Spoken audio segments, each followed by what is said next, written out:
Hello बच्चों, class tenth का आज पेपर था। आप जानते हैं यूपी बोर्ड, ठीक है, 2024 मैथ्स का पेपर है बच्चों। और ये सेट है 822 HZ, ठीक है। बहुत ही अच्छा पेपर आया है बच्चों। चलिए हम इसके क्वेश्चन आंसर की बात करते हैं और इसके हर एक क्वेश्चन का आंसर हम लोग देखेंगे बच्चों, ठीक है। फटाफट अपने आंसर मिला लीजिएगा बच्चों एक बार फिर से, ठीक है। तो चलिए स्टार्ट करते हैं। देखते हैं पहला। आप देख सकते हैं पहला खंड अ का सेक्शन ए का पहला क्वेश्चन क्या है। परिमेय संख्या होगी, तो आप देख सकते हैं √2, √3, √9, √7 में कौन सी परिमेय संख्या होगी, या इंग्लिश में कह सकते हैं रेशनल नंबर कौन सा होगा बच्चों। तो आप बता सकते हैं दोनों का ऑप्शन तो बच्चों एक ही, क्योंकि क्वेश्चन एक हिंदी में और एक इंग्लिश में है। तो आप देख सकते हैं हिंदी वाले क्वेश्चन के अनुसार अगर हम देखें तो √9 एक क्या है, एक परिमेय संख्या है बच्चों। कैसे, √9 जो है बच्चों उसको हम 3 × 3 लिख सकते हैं, 3 बाहर आ जाएगा। ये परफेक्ट स्क्वायर है ना बच्चों, पूर्ण वर्ग है, इसलिए हम इसको परिमेय संख्या इसकी क्या होगी, 3 होगी। तो ये ऑप्शन करेक्ट होगा पहले का सी। अब हम अगला क्वेश्चन बात करते हैं बच्चों, क्वेश्चन नंबर 2 की। तो ये द्विघात समीकरण है और कह रहा है a ≠ 0 के ग्राफ का आकार कैसा होगा। तो बच्चों ये द्विघात समीकरण है, तो इसका जो आकार होगा वो परवलयाकार होगा। फटाफट आंसर मिलाइए बच्चों, है ना। 10। फिर अगला क्वेश्चन आ रहा है third number, x/a = y/b, ax+by = a² + b² में y का मान बताना है। आपको बताना है इसमें कौन सा ऑप्शन करेक्ट होगा। तो बच्चों थर्ड का सी ऑप्शन करेक्ट है, थर्ड का सी ऑप्शन करेक्ट होगा बच्चों। कुछ नहीं करना है आपको, यहाँ से x की वैल्यू निकाल कर यहाँ लगा देना है, देन y आराम से आपको मिल जाएगा बच्चों। In the system of the equation, ये तो इंग्लिश वाला है बच्चों, तो दोनों का ऑप्शन एक ही रहने वाला है, थर्ड का सी। अगले क्वेश्चन की बात करते हैं। यदि समीकरण के कोई वास्तविक मूल नहीं है, कोई वास्तविक मूल नहीं है, तो आप बता सकते हैं अगर इसके कोई वास्तविक मूल नहीं है तो इसमें अल्फा ए का मान क्या होगा बच्चों। तो a < 4 होगा या a 4। इनमें चारों ऑप्शन में कौन सा ऑप्शन करेक्ट होगा। तो ऑप्शन बी इज करेक्ट है बच्चों इसका। जिन लोगों ने ऑप्शन बी टिक किया हुआ है वो बिल्कुल सही है बच्चों। क्वेश्चन नंबर फिफ्थ की बात करते हैं। अनुक्रम √2, 2√2, 3√2 का 10वां पद पूछा गया बच्चों कि यहाँ पे 10वां पद क्या होगा। तो बच्चों ये TN वाला फॉर्मूला नहीं होता है एपी का, वही बच्चों लगाना है, a + n-1 × d, बस इसी फॉर्मूले में रखना है। तो अब आपको समझ में आ रहा होगा T10 अगर आप रखेंगे फर्स्ट टर्म आपका कितना है, √2 है। इस तरह से आप n की वैल्यू 10 में से घटेगा 9, √2 की वैल्यू d कॉमन डिफरेंस होता है बच्चों। तो 2√2 में 1 √2 घटेगा तो कितना आएगा, √2 आएगा। तो 9 √2 और 1 √2 कितना हो जाएगा, 10 √2। 10 √2 को बच्चों हम रूट के अंदर अगर हम 10 को लिखें तो ये 10 दो बार लिख जाएगा और आंसर हो जाएगा 200। ऑप्शन सी इज करेक्ट हो जाएगा, पांचवें का सी। समझ में आ गया ना बच्चों। अगले क्वेश्चन की बात करते हैं हम लोग। तो देख सकते हैं अगला क्वेश्चन जो है, निम्नलिखित सारणी का माध्य पूछा गया है। तो आपसे पूछा गया है ये वर्ग अंतराल है, ये आवृत्ति है बच्चों। तो आप समझ सकते हैं ये फ्रीक्वेंसी है, ये इंटरवल है। तो आप पहले इसका x निकाल लीजिएगा, मिड पॉइंट निकाल लेंगे बच्चों। क्या निकाल लेंगे, मिड पॉइंट। तो मिड पॉइंट निकालने के बाद उस x का f में इंटू करके आराम से आप सिंपली निकाल सकते हैं। तो आंसर जो हम होगा वो बताएंगे। 6 का जो आंसर होगा बच्चों वो सी ऑप्शन करेक्ट होगा। तो जिन लोगों ने सी ऑप्शन पे क्लिक किया है वो बिल्कुल सही है बच्चों। अब अगले क्वेश्चन की बात करते हैं। 7वें नंबर पे एक ट्राइंगल है और एक ट्राइंगल ये है। दोनों ये कैसे हैं, सिमिलर है, तो वे त्रिभुज समरूप होंगे। दोनों त्रिभुज समरूप होंगे यदि, कब समरूप होंगे बच्चों, देखिए एक तो उनके जो है साइड का रेशियो जो है वो सेम हो और उनके एंगल करेस्पॉन्डिंग हो, यानी संगत हो। तो आप समझ सकते हैं कि दोनों त्रिभुज कैसे होंगे, समरूप होंगे। तो इसमें कौन सा ऑप्शन करेक्ट होगा, 7वें का डी। तो जिन लोगों ने डी ऑप्शन टिक किया है वो बिल्कुल सही है। चलिए बच्चों अगले क्वेश्चन की बात करते हैं। 8 नंबर क्वेश्चन की। कह रहा है शीर्ष दिया गया है, त्रिभुज वाले त्रिभुज का परिमाप बताना है। तो बच्चों आप देख सकते हैं एक ए शीर्ष है और एक ये बी वर्टेक्स है, ये सी है। तीनों के शीर्ष हमको दिए गए, तो सबकी डिस्टेंस आप निकाल लीजिए। तो जब सबकी डिस्टेंस निकल जाए तीनों को जोड़ दीजिए तो आपका ये परिमाप निकल आएगा। तो वैसे आपका आंसर जो होगा 8 का वो होगा सी। कौन सा होगा, सी, याद रखिएगा बच्चों, ठीक है। उसके बाद अगले क्वेश्चन 9 क्वेश्चन की बात करते हैं। यदि 3tan = 4 है तो sec a का मान बताइए। तो बच्चों इसमें sec a का जो मान होगा आप यहाँ से tan a निकालेंगे, 4/3 आएगा। तो उस हिसाब से आप देख सकते हैं 9th का जिन्होंने डी ऑप्शन टिक किया हुआ है बिल्कुल सही है। sec a का मान आएगा 5/3। अरे सीधा फॉर्मूला होता है बच्चों, या तो आप पाइथागोरस थ्योरम से निकाल लीजिए या फिर sec = √1 + tan² a से निकाल सकते हैं, कोई दिक्कत नहीं है बच्चों, ठीक है। अच्छा बच्चों 10th क्वेश्चन की बात करते हैं। यदि tan α + cot α = 5 है तो आप बताइए tan² α + cot² α का मान कितना होगा। तो 10th का सी ऑप्शन करेक्ट है बच्चों इसका। 10th का सी ऑप्शन करेक्ट है, ध्यान रखिएगा बच्चों, ठीक है। उसके बाद 11 क्वेश्चन की बात करते हैं। यदि साइन थीटा बराबर कॉसिक थीटा है तो थीटा का मान 0 से π/2 के बीच में और 0 और π/2 को भी लेना है बच्चों, तो थीटा का मान क्या होगा? तो जिन्होंने ऑप्शन सी टिक किया है वो बिल्कुल सही है बच्चों, 11 का सी ऑप्शन करेक्ट है। उसके बाद 12 ऑप्शन की बात करते हैं। यदि sine theta minus cos theta 0 है तो साइन की पावर 4 थीटा प्लस कॉस की पावर 4 थीटा का मान बताइए। तो बच्चों यहाँ से तो आप पहले थीटा की वैल्यू निकाल लीजिएगा, π/4 आएगा, यहाँ लगाएंगे π/4 तो साइन π/4 और कॉस π/4 का मान तो 1/√2 ही होता है। 1/√2 का 4 टाइम्स मल्टीप्लाई यहाँ 1/4 या 1/4 2/4 हो जाएगा, यानी 1/2 आपका आंसर है 12 का बी। 12 का बी ऑप्शन क्या है? करेक्ट है बच्चों। उसके बाद हम 13 क्वेश्चन की बात करते हैं। यदि एक बिंदु Q से एक वृत्त पर स्पर्श रेखा 24 सेंटीमीटर लंबाई का खींचा जाए, Q की वृत्त केंद्र से दूरी जो है वो 25 सेंटीमीटर, वृत्त की त्रिज्या क्या होगी बच्चों? तो वृत्त की त्रिज्या क्या होगी? आप लोग समझ सकते हैं इस क्वेश्चन को कैसे सॉल्व करना है। इसका ऑप्शन कौन सा करेक्ट होगा बच्चों? 13 का ए। तो जिन लोगों ने ए रेडियस उसकी त्रिज्या जो है उसकी अगर 7 सेंटीमीटर निकाली है तो बच्चों आप बिल्कुल सही है। ठीक है, अगले क्वेश्चन की बात करते हैं बच्चों।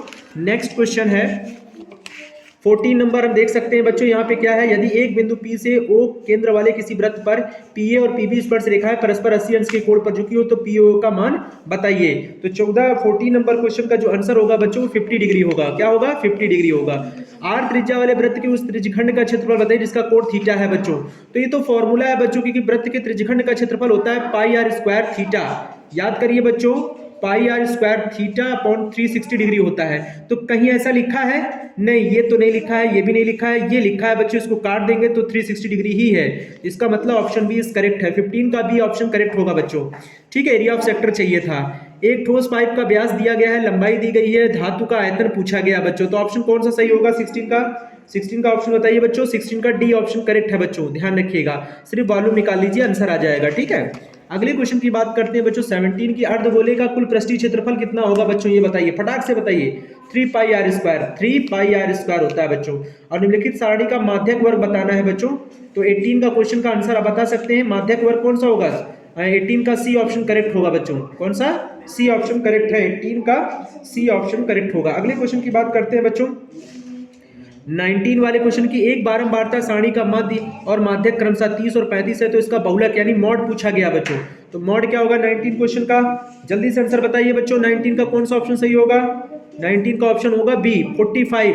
तो जिन लोगों ने 45 टिक किया है वो बिल्कुल सही है बच्चों। ठीक है, उसके बाद 20 क्वेश्चन। यदि ये घटना निश्चित रूप से घटती है तो इसकी प्रायिकता क्या होगी? एक बच्चों, ध्यान रखिएगा। निश्चित रूप से घटने को, श्योर घटना को हम हमेशा एक लेते हैं बच्चों, ध्यान रखिएगा। ठीक है, आगे बढ़िए बच्चों। उसके बाद आप देख सकते हैं ये है खंड बा, सेक्शन बी है बच्चों।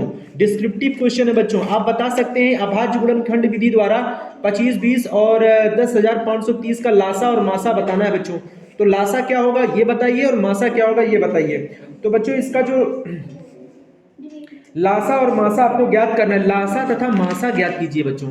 तो एक बात बताएं हम आपको, इसका अगर एलसीएम की बात करना है तो बच्चों आपका हो जाएगा 294, उसके बाद आ जाएगा 840। ये हमारा एलसीएम है बच्चों। अब आप एचसीएफ निकाल सकते हैं आराम से, कोई दिक्कत नहीं है, वो आप निकाल लीजिएगा। एलसीएम मैंने लिख दिया है बच्चों। ठीक है, और मासा जो होता है बच्चों दोनों का जो कॉमन होगा बस वही लिखिएगा। ठीक है, सिद्ध कीजिए 2√3 एक अपरिमेय संख्या है, इसमें तो आप कर ही लेंगे, कोई दिक्कत नहीं है। इसको P/Q मान के आराम से इसको लगा लीजिएगा।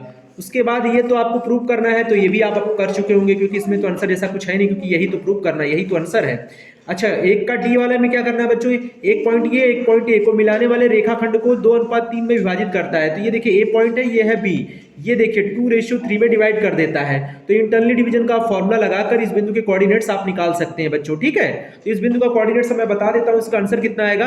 तो इसका आंसर जो आएगा बच्चों वो 1,3 आएगा। याद करिएगा 1,3 इसका आंसर है बच्चों, 1,3 ये होंगे बिंदु के निर्देशांक। तो जिन बच्चों के कोऑर्डिनेट्स जो आए हैं 1,3 आए हैं वो बिल्कुल सही है। अगले क्वेश्चन की बात करें ई वाले, यदि cosec थीटा 2 है तो cot theta plus sin theta upon 1 plus cos theta का मान बताएं बच्चों। तो बहुत ही अच्छा क्वेश्चन है बच्चों। 1 का ई आप देख सकते हैं, इसका आंसर जो आएगा बच्चों वो आएगा 2। इस पूरी वैल्यू का मान 2 आएगा बच्चों। तो जिनका आंसर 2 आ रहा है इसका मान वो बिल्कुल सही है। देखिए मैं यहाँ पे हर एक क्वेश्चन का सॉल्यूशन आपको बहुत ही इजीली तरीके से बता दे रहा हूँ, आप फटाफट मिला लीजिए बच्चों। ठीक है, उसके बाद अगले क्वेश्चन की बात करते हैं। 3 पॉइंट्स दिए गए हैं और एक समद्विबाहु त्रिभुज के ये शीर्ष है, ये प्रूव करना है बच्चों। ये क्या करना है? प्रूव करना है। तो आप क्या करेंगे? ए बी बी सी सी ए तीनों पॉइंट के डिस्टेंस निकाल लीजिए, ए बी का, बी सी का, सी ए का। उसके बाद देखे होंगे आप पहले दूसरे मतलब जो कोई दो बराबर आ गया साइड, तो इसका मतलब ये त्रिभुज कैसा है, समद्विबाहु है। समझ में आ गया ना, वेरी गुड बच्चों। और ये इसका इंग्लिश वर्जन है, ठीक है बच्चों।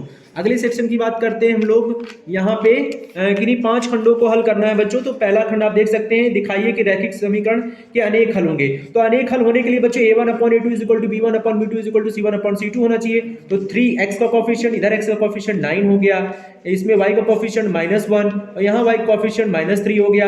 यहाँ कांस्टेंट वैल्यू 2 है, यहाँ कांस्टेंट वैल्यू 6 है। अब ये देख सकते हैं काटकर ये वैल्यू सब इक्वल में ही है, तो यानी a1/a2 b1/b2 c1/c2 ये प्रूव हो गया बच्चों। बस यही करना था, ठीक है। आप भूमि के किसी बिंदु P से एक 10 मीटर ऊंचे भवन के शिखर का कोण 30 डिग्री है। भवन के शिखर पर ध्वज, ध्वज के शिखर का P से 45, तो ध्वज दंड की लंबाई पूछा गया बच्चों। तो लंबाई का आंसर बच्चों आप लोगों ने कितना निकाला है, दूसरे का भी आप बताइए कितना आंसर आया आपका। आपका आंसर आएगा 17.32 मीटर। ये ध्यान रखिएगा बच्चों, इतना आंसर जिसका आ रहा होगा वो 4 नंबर पक्के हो गए उसके बच्चों, उसके 4 नंबर पक्के हो गए। दूसरे के सी की बात करते हैं, 2 अंकों से बनी किसी संख्या के अंकों का योग 9 है। यदि संख्या के अंकों को पलट दिया है तो नई संख्या का मूल संख्या से 27 अधिक हो जाती है। संख्या ज्ञात कीजिए। बताइए कमेंट्स करके आपका इसका आंसर कितना आया है। दूसरे का सी का आंसर अगर आपका 36 आ रहा है ना बच्चों, तो आप बिल्कुल सही हैं, ठीक है। अगले क्वेश्चन की बात करते हैं। दूसरे का डी है तो प्रूव करना है बच्चों, तो आप कर लीजिएगा। और ई क्वेश्चन की बात करते हैं, इसका आंसर क्या होगा। एक्स और वाई का मान बताइए फटाफट। 28.5 इस सारणी का माध्यक दिया गया बच्चों, तो एक्स और वाई का जो मान आएगा बच्चों वो हम बता दे रहे हैं। x का मान आएगा 8 और y का मान आएगा 7। ये अगर आंसर आ रहा है आपका तो आप बिल्कुल सही हैं। आराम से आज रात में सोइए, कल सवेरे से पढ़िएगा बढ़िया से, ठीक, तैयारी करिए। यदि 2 पासे एक साथ फेंके जाए तो दोनों पासों की संख्याओं का योगफल 7 से छोटा होने की प्रायिकता ज्ञात कीजिए बच्चों। तो बहुत ही मस्त क्वेश्चन है बच्चों, आप समझ सकते हैं। इसका प्रायिकता कितना हो जाएगा बच्चों, किसका आंसर ये आ रहा है 15/36। अगर 15/36 आंसर आ रहा है बच्चों तो आप बिल्कुल मस्त रहिए। ये आंसर है इस क्वेश्चन का, ठीक है। 4 नंबर पक्के हो गए बच्चों। देखिए फटाफट मैंने क्वेश्चन को सॉल्व करवा दिया है, आप देख सकते हैं। अगले क्वेश्चन की बात करते हैं बच्चों, इंग्लिश वर्जन है।